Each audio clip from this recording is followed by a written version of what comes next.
Hello bikers and bike enthusiasts, I hope you're doing wonderful today. Welcome to Bearded Outlaw and welcome to this how-to video. My name is Arvin and today I'm going to teach you how to shift gears. I'm going to teach you how to put your bike in gear and go.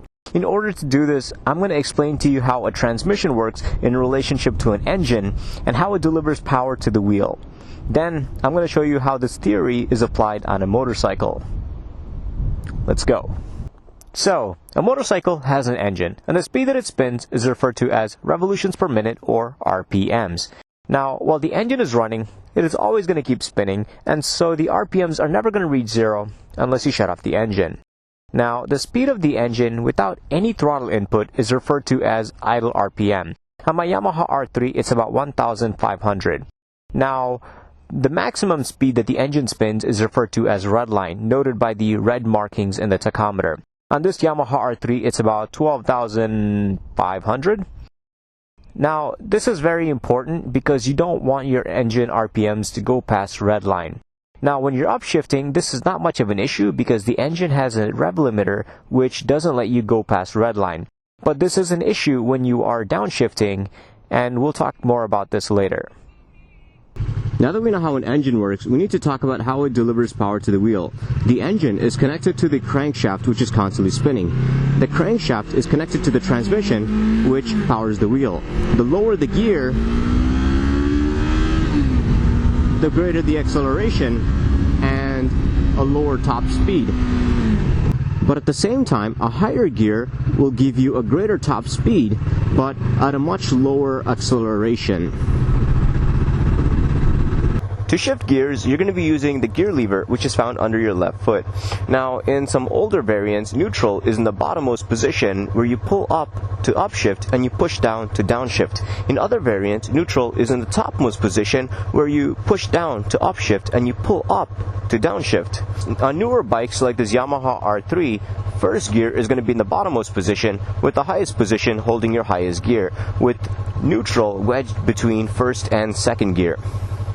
Now the engine is always spinning, and if it's always connected to the transmission, it's always going to be delivering power to the wheel, and there's no way for the bike to come to a stop. So we have this. So this is a clutch. A clutch engages and disengages the transmission from the engine.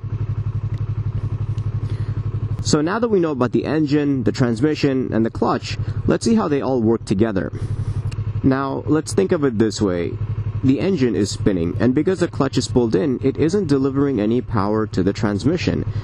The transmission is not spinning because we're at a standstill. Now, because of this mismatched speed, if I were to... this is gonna hurt me. Okay. Now, if I were to suddenly let go of the clutch, now because of the mismatched speed, the bike lunges forward and the engine stalls. So what we need to do is slowly release the clutch so it accelerates the transmission so that it's in sync with the engine speed by the time it is fully released. Now since the bike is in gear, and if I want to start it now, I need to pull in the clutch and then start the vehicle. If not, the problem with the mismatched speed between the engine and the transmission is still there, and so the bike will continue lunging forward and come to a stall again. With the engine on and in first gear, let's slowly release the clutch. Now when you do, you'll notice that the bike starts creeping forward. Now this point is called the bite point. This is where the engine begins to make contact with the transmission. Now when you're learning to ride, you need to understand where the bite point is on your bike. This makes learning how to ride a manual transmission vehicle, whether it be a car or a motorcycle, very easy. So let's take a look at that again. I'm not going to input any throttle, and I'm slowly letting go of the clutch, and I've hit the bite point, and I'm letting go of the clutch until we're moving, and I've fully let go of the clutch, and I did not give this bike any throttle input. Now learning to use a clutch is very important because it allows you to get going, and it also lets you maneuver your bike in slow speed when you're in a parking lot or if you're in stop and go traffic. Learning how to use your clutch is crucial. So when you're learning to ride, find an empty parking lot or a place where there are no cars like this, and just put the bike in gear, get to the bite point, stop, get to the bite point, and stop, and repeat this until you feel confident. Then once you've gotten the bite point down, then slowly release the clutch, get to the bite point, and continue releasing until your bike is in motion. Now, once you've got that down, you can add a little bit of throttle input to increase your acceleration. So, release the clutch, and when you hit the bite point, a little bit of throttle, and you can increase your acceleration. So now that you got that down and you feel confident enough to go at a higher speed, you're going to have to learn how to shift into second gear and eventually third, fourth, fifth, or even sixth if your bike has it. Now, getting it into second gear is a lot easier than getting it into first gear. This is because the transmission is already spinning, and so even if you butcher it, it's still going to get into second gear and the engine is not going to stall. It's not going to be pretty, but it can be done. Putting your bike in second gear is going to be the same as putting your bike into first gear. You're going to cut any throttle input, then you're going to pull in the clutch, and with the clutch engaged, you're going to shift. Now, once you've gotten into gear, slowly release the clutch, and you're in second gear. So let's take a look at this.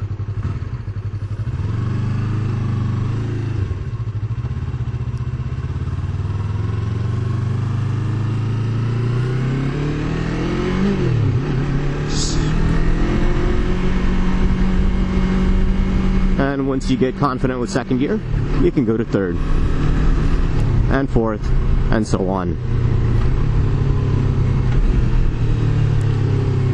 So when you're upshifting, it needs to be a quick, fluid motion. The next thing we need to talk about is downshifting. This can be a bit more tricky than upshifting. This is because when you're upshifting, when you pull in the clutch, the RPMs are going to drop. And this is going to help us because the higher gear is going to be spinning at a lower RPM. This way, when you release the clutch, the engine speed and the transmission will be in sync, and the engine is not going to lunge forward if done correctly, and you'll be in a higher gear. When you downshift, the lower gear is going to be at a higher RPM.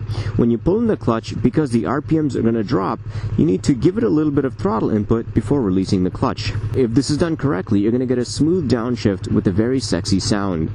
There's nothing more satisfying than getting a clean downshift.